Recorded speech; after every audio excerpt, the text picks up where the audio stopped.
Hey everyone, welcome back to another episode of The Handoff.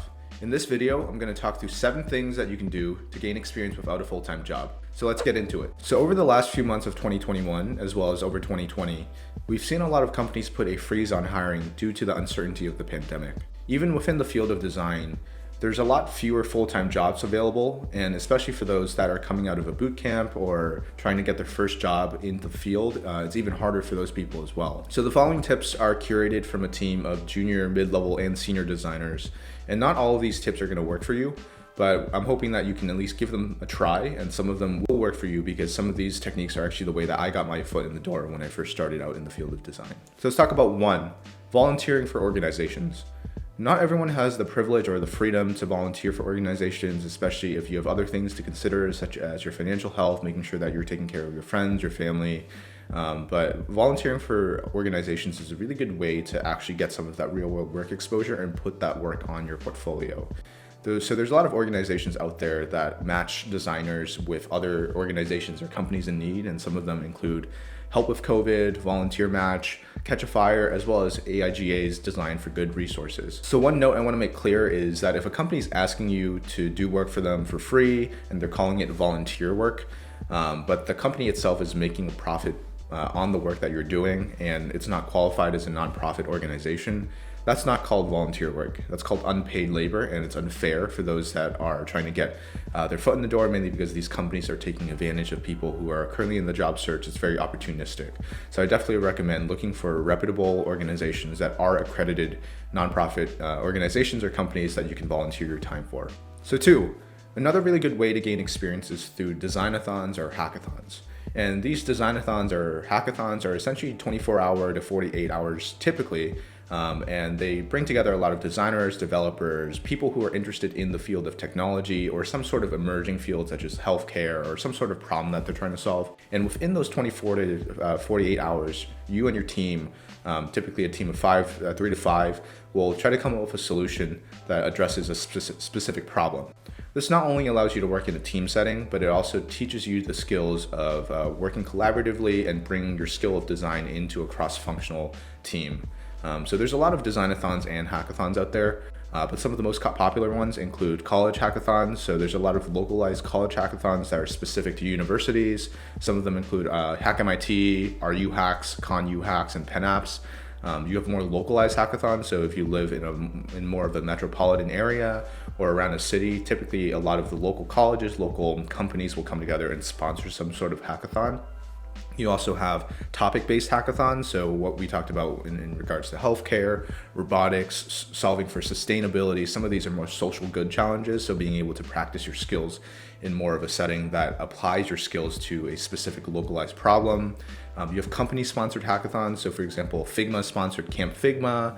Salesforce has $1 million hackathon that they do almost every year. And then lastly, there's hackathons that target very specific groups of people, so BIPOC as well as underrepresented minorities. So Tech Together is a good one, as well as Superposition. So hackathons and design-a-thons are a really good way to meet and network with other people, not only your peers, but there's companies that go there and sponsor these events. So you can go and talk to any of these companies and hopefully get your resume in front of hiring managers or recruiters so that they're able to see your skills and potentially connect with you down the line to offer you a job.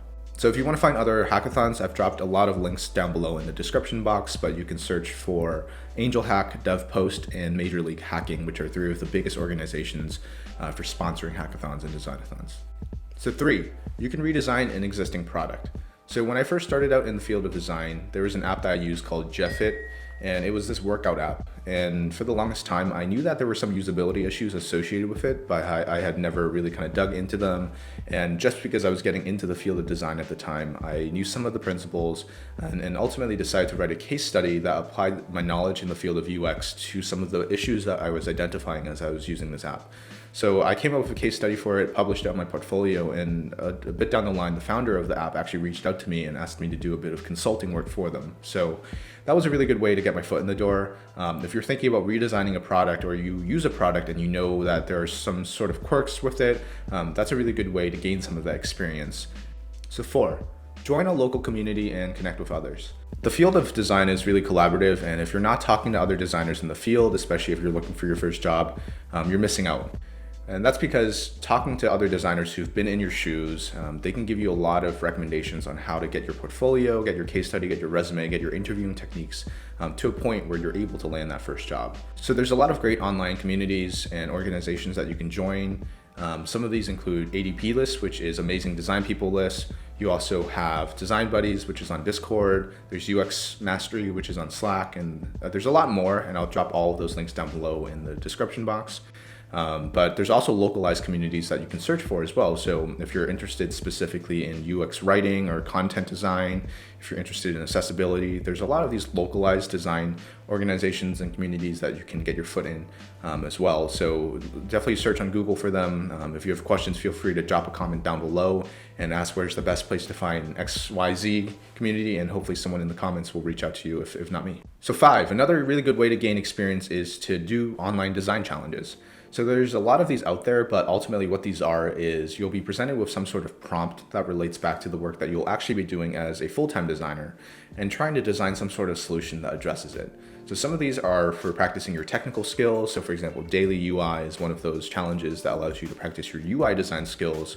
And every single day they issue some sort of challenge, like redesign a light bulb, light switch, redesign some sort of calculator interface, and it allows you to practice your skills and showcase them online, either on Dribbble, Behance, your own portfolio.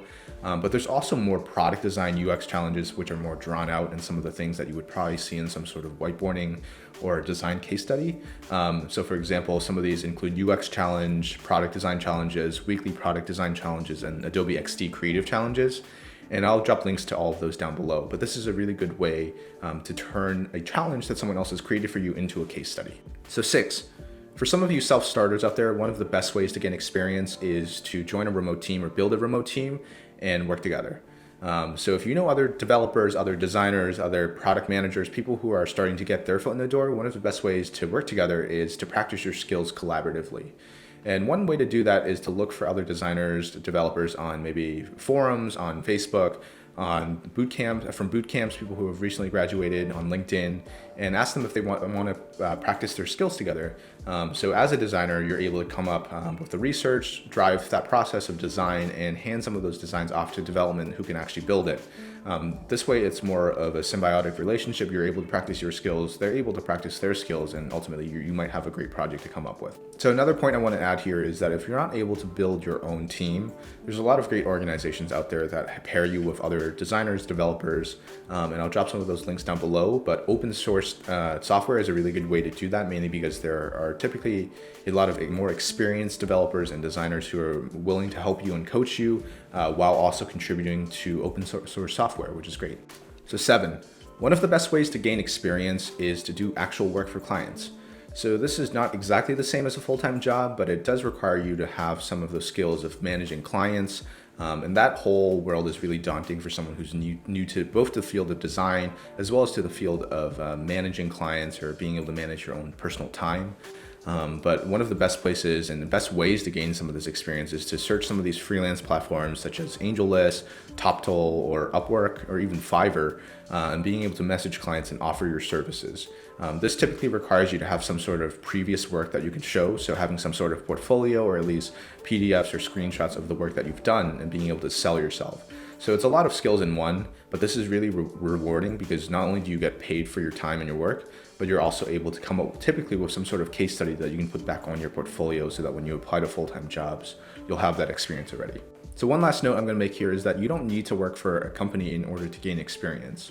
If you're starting out, there's a lot of other ways to gain experience as well. And even though 2020 and 2021 haven't been the most kind to everyone, it's still a really good way for you to connect with other people and build your skills up during this time. So with that being said, if you like this video or the tips helped you out at all, drop a comment down below, drop a like, as well as subscribe. It really helps me out. With that, I'll see you guys in the next video.